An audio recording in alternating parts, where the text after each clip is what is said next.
Hi cuties. So there is a rumor going around the block talking about how more Xbox titles are on the way to PlayStation, and it definitely feels like we're getting closer and closer to Xbox just being a third-party publisher like Sega or some shit. It makes me a little sad because I genuinely fuck with the box, but we have already seen a handful of games go over like Sea of Thieves, Hi-Fi Rush, and Pentiment, and allegedly they're performing very well. I'm torn though because I love to see great games getting a second chance at life, and if they have to go to PlayStation to do that, then fuck it, so be it.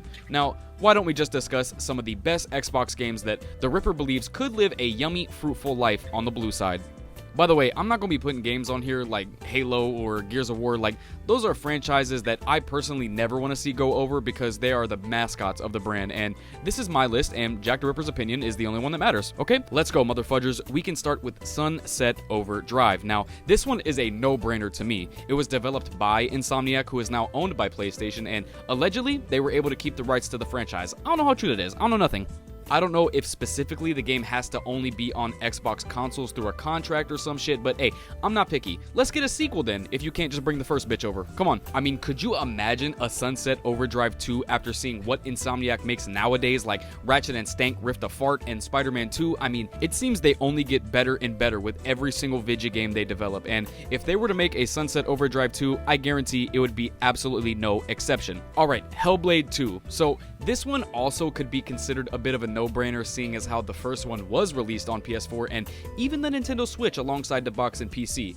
If you watched my review for this game, you know I didn't really think it was great as the first. However, the Studio Ninja Theory I feel was done wrong by Microsoft due to the horrendous marketing campaign they had for the sequel that consisted of doing absolutely nothing but tweeting about it, bitch.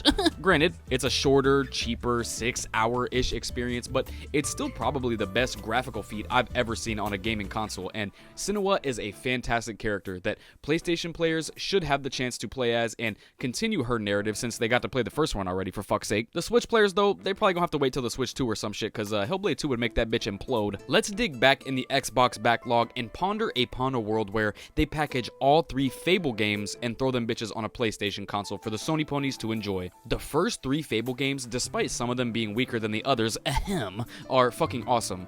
This has always been an Xbox franchise, but Microsoft did shut down the original dev team Lionhead Studios. It's now being rebooted by a new team, so what better way to entice folks from other consoles to come play the new shit you got cooking by throwing your old trilogy on their platform? Think about it. I believe they would play great on the Switch too. That's a very co-op oriented console and a series that's known for its great co-op experiences. Boom, easy several $1 million, Microsoft. I'll take a cut, please. Shit, real quick, since we going back about a decade, why not go even further back? I'm gonna throw these hoes in together because it's basically a case of birds of the same feather flocking together, okay? And that is the Banjo series and the Conquer series. We have needed a new entry in both of these series for so goddamn long now, and Microsoft drip feeds us here and there, like with the Banjo appearing in Smash and Young Conquer for the Microsoft HoloLens. What the fuck is that? Both of these franchises are synonymous with the damn N64, and I would love to see maybe the Rare Replay package as a whole just make its way entirely to the Switch, and even PlayStation. We need more fun platformers in 2024. They used to carry the previous generation of consoles, for God's sake, bitch. Fun Ripper fact, Rare has actually never published any games for any PlayStations in their damn near 40-year history at this point, and I see no reason why they don't just change that. Fuck it. I am of the opinion that Microsoft doesn't utilize Rare properly because they are insanely talented and deserving of a few new releases here and there. Like, damn, come on. Alright, so it started raining and thundering loud as fuck over here, so if you hear that, mind your business, alright? But listen, I have a bit of an iffy one next. I need some help from you cuties, as I'm incredibly curious to see if you lot think it's a great idea, alright? Starfield on the PlayStation 5. Hear me out, hear me out, hear me out. I could see a world where once Starfield is completely done being worked on, whether it be just updates or DLC, they drop a complete edition and slap it on PlayStation to give it a second run.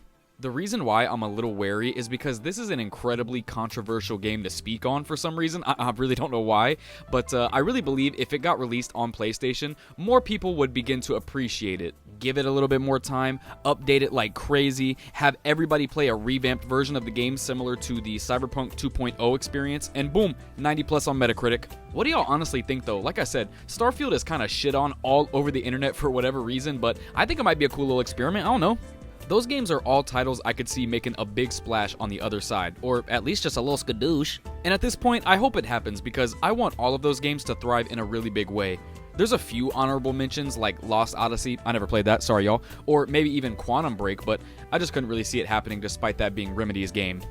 But yeah, like I said prior, Xbox games like Forza, Halo, and Gears of War should never fully come over because once that happens, genuinely what the fuck is the point of getting an Xbox at that point?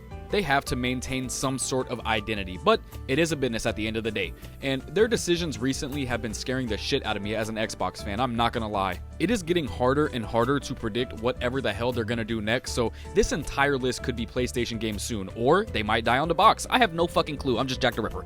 I'm really curious to see what you guys are thinking though. This is a really heated topic, and I am honestly right down the middle on it, so comment down below if you think Xbox shouldn't give them blue bastards a goddamn thing, or maybe you believe Xbox should give them all they got. Let's talk about it. At the end of the day, the Ripper just wants everybody to have fun and play all the video games they can, so be nice to each other.